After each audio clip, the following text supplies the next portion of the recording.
বাথরুমের কাজ করেছিলাম, এর আগের ভিডিওতে দেখেছিলাম। তো বাথরুমটা কমপ্লিট হয়ে গেছে। এই যে দরজা, ঠিক আছে, দরজাটা দেখো, জৈন কোম্পানি, ঠিক আছে।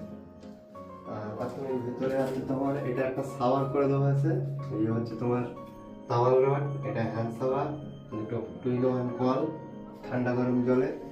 এইটা হচ্ছে কোমর বসানো হয়েছে, এখানে গিজারের লাইন, আর এটা সিঁড়ি আছে, মানে 3 ফোল্ডিং এর ছোট্ট সিঁড়ি, সিঁড়ির তলা দিয়ে এই কাজটা করা হয়েছে। এখানে ট্যাঙ্কি করে এটা হচ্ছে তোমার বাথরুম করে দেওয়া হয়েছে, পায়খানা বাথরুম অ্যাটাচ।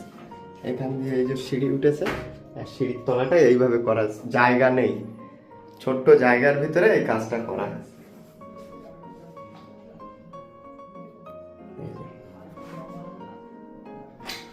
কাজটা কেমন হয়েছে কমেন্টে জানিও, ঠিক আছে। শর্ট জায়গার ভিতরে কিভাবে প্ল্যান করে বার করে দিয়েছি কাজটা।